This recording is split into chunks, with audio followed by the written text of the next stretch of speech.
Can you guys hear us back there? Let me get my phone. No? Okay, let's get the mic on. Let's get the mic on. Turn it up to the dog. Yeah.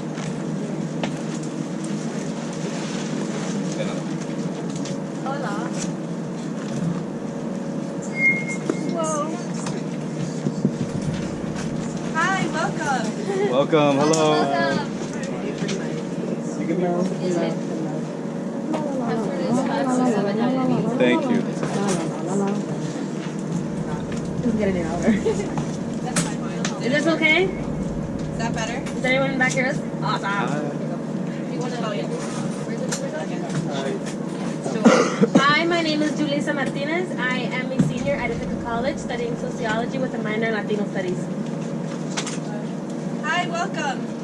Hey y'all, welcome, welcome. Welcome, welcome. What's goody, y'all? Trying to get this. Okay, hello. My name is Laura. I'm a senior environmental studies major and international politics minor at Ithaca College. Hi, my name is Kat Walsh. I'm a senior film photography and visual arts major with a minor in international politics. Hi, I'm Daniela. I'm a sophomore studying social movements, indigenous philosophy, and Latin American liberation. Oh yeah. Hola, I'm Diana Castillo. I am a junior at Ithaca College and I am studying journalism with a minor in Latino studies. Hi, I'm Akshan. I'm a sophomore studying sociology and politics. Stall form. Oh, also at Ithaca College. You got a dad joke? You got a dad joke? Uh, You got it. What the hell? Give me the mic. Alright. Hey everybody, my name is Joe Cruz. I'm originally from Austin, Texas, senior at Ithaca College studying communication management and design, so like media production and graphic design, with minors in Latin American studies and international business. Is that it? Yeah. So, our presentation today, our workshop is on border imperialism, what it is, its consequences, and how we can organize against it. Border what? Border imperialism. Yeah, let's pass the mic. Border imperialism. Okay, so I think Julissa, or no, sorry, Diana. Huh? So we're starting off with just a big question of why do we have borders? What are they introduced to us? So as we were talking, I think growing up in like U.S. history classes, we're taught that borders are supposed to keep us safe. And by safe, they mean keep certain people out that we deem dangerous, which is something we're told over and over again. And that obviously creates a huge division. It creates the us versus them concept, the idea that we are keeping dangerous people out and borders keep us safe and the police are doing their job correctly, which is all just lies. And it's obviously a desire to control migration of people and to keep particular groups of people out. And obviously borders aren't natural, they're man-made, but that's something we're not taught. It's almost like these borders have existed and we don't acknowledge that the U.S. has stolen land for multiple groups. We like to think that the shape of the U.S. is how it's always been, so it's important to acknowledge that borders are man-made and very much a social construct. Yeah, thanks, Diana. And because of all those roots that we have in those philosophies and a lot of the roots we have in capitalization, neoglobalization, meaning like putting profit at the forefront, when we talk about borders and wanting to expand and then globalize our economies, there's a lot of effects that come with that. And one of the most prominent is the relocation of impoverished communities, including forced removal of migrant communities and also indigenous communities, the criminalization of migrants, the entrenchment of hierarchies that exist within borders, and the exploitation of migrants and wage labor for, again, capitalist interests, and furthering that exploration of the intimate relationship between capitalization, capitalism and imperialism comes a lot of the extractivism, which includes natural resources that we sell to our world markets. And with that, it's really hard to have a sustainable future when it comes to not thinking about how we're reciprocating our approaches to how we extract our resources, you feel? And so we remove it with little care and pensamiento, with any regard to the effects of those consequences. And I know Joe and Akshan want to talk a little bit more about that with Storming the Wall and the book that they read. Yeah. Thank you. I just want to plug. This is going to be like a inherently. We want to make it like a very immersive from like a. It's rooted in immersive discussion, and we want to get people involved. So we will have discussion, like a talk back, and we have a whole activity. So afterwards, if you didn't get a chance to come up and sign the big sticky note that we have up here, please come and fill that out. We really want to hear from people. It's important to take these stories and these opinions back to Ithaca College, which is also on stolen land, by the Cayuga Nation. But yes, Akshat and I read this for my scholarship program, Storming the Wall, Climate Change, Migration, and Homeland Security by Todd Miller. Very easy, and not easy read, it's pretty emotional, but a pretty, I think, important and accessible read. It wasn't as filled with jargon, like scientific jargon, like some other books that I've read regarding the topic. But definitely it talked about, I think for the first time, we are a generation that inherited a very damaged Earth, and like what our role is in that, and in shaping the future of that.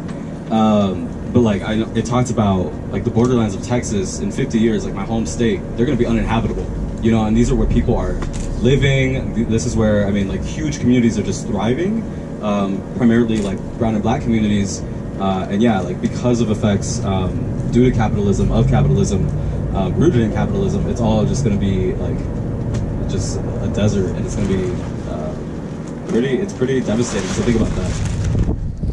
Yeah, I also read this book. It's called Storming the Wall, and something that he talks about in this book is the intersection between political and environmental injustice. And so basically what that means is that migrants who are fleeing political persecution are restricted by environmental injustice. So both environmental injustice and political injustice work together in order to restrain people and in order to keep them out of certain places or to keep them in certain places. Yeah, something that I really liked about this book also was that he talks about the people a lot and the people's movements in the different territories and different regions. And that's something that we're hoping to bring out in the discussion as well, as Joe mentioned. But yeah, he talks about how there's cross-boundary solidarity between groups, and that's what we're looking to build here as well. We're looking to connect with some of you. Like we've said before, we're from Ithaca, New York, super far from here. There's snow on the ground there, and it's sunny here. But so yeah, we're trying to connect here, trying to maybe talk to you guys after this weekend, after these next couple weeks, just continue the discussion. So yeah. No, that's good. Make an announcement about interpretation. Please. Hello, glad to be here. My name is Michelle. I'm just making a quick announcement. I'm here with the Interpretation Collective, the Tucson Language Justice Interpretation Collective. Hola, buenas tardes.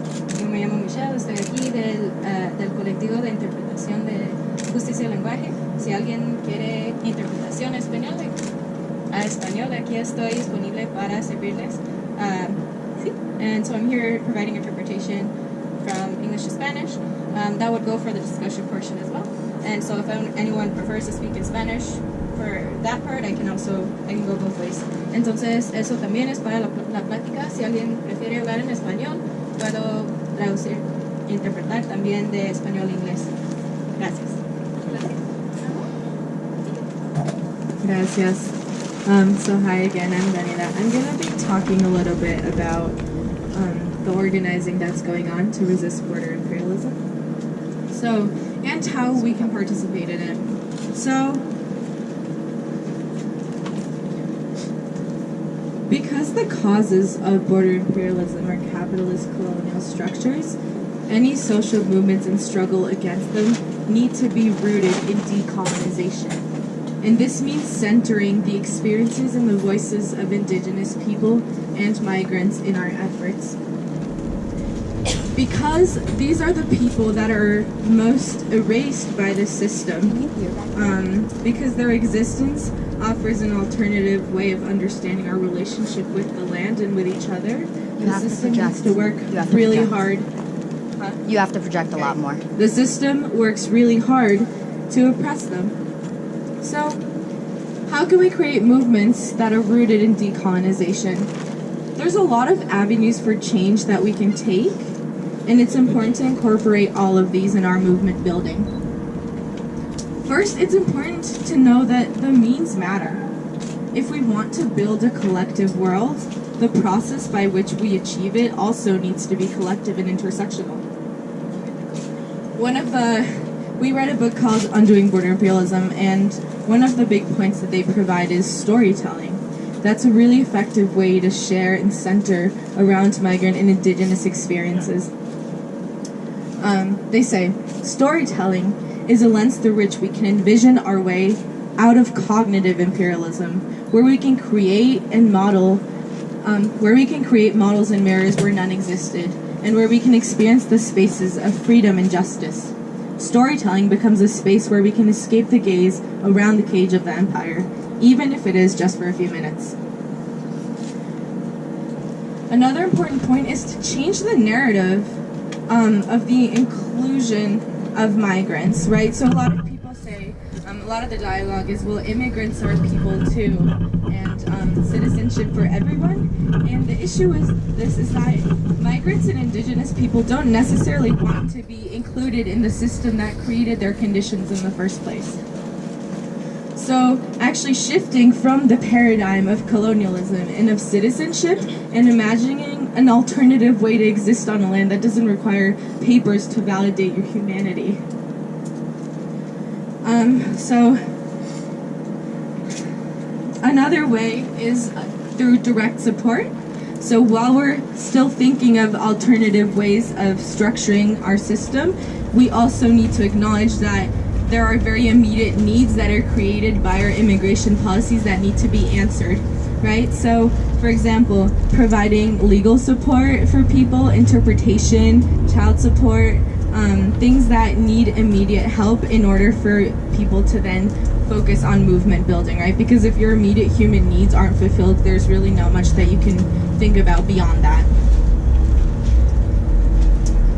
And another one is action. So this can be rallies, this can be general assemblies, truth commissions, weekly picketing. It's a way to make these issues, bring them to the people that are making these decisions, your lawmakers, and make the crisis immediate. You have to make them answer to you. And then, lastly, it's gonna be base building. We're trying to achieve a lot, and in order to do that, we're gonna need a lot of people, and many of which might not necessarily agree with you.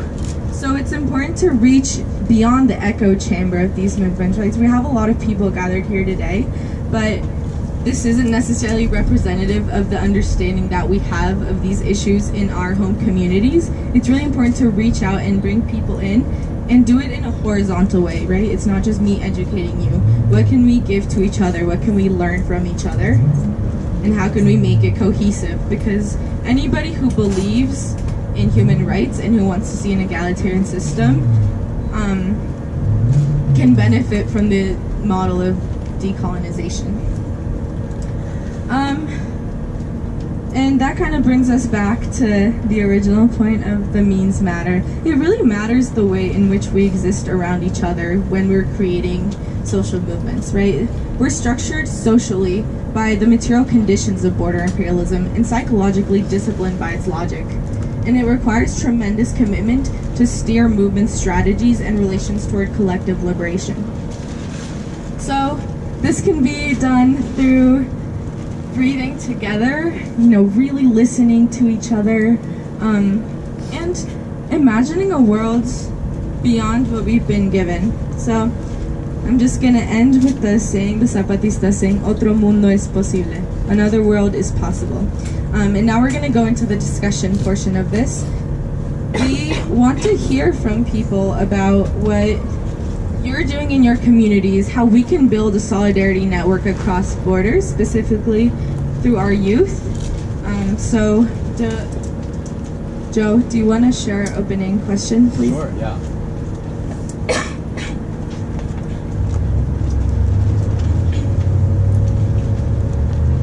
I think before we get into the opening question, we just want to acknowledge too that the work that is happening around dismantling border imperialism, and I think some of the roots of the resistance really come from places that are not where we come from. Like, we're on a place of privilege, being college students in a private school in upstate New York, and a lot of these movements are being led by youth in communities that maybe don't have access to higher education or any kind of education that is just rooted in inequality. So, I think to start, could we try to move the chairs so that we're facing each other? Yeah, we can do like middle rows. Yeah. oh yeah, you're gonna do the first question. You're gonna ask it. Okay, perfect.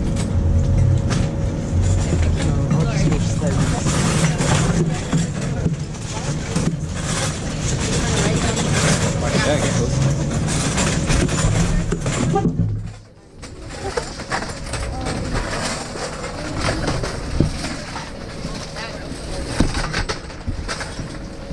Thank you. Will you ask if everybody's okay with being recorded?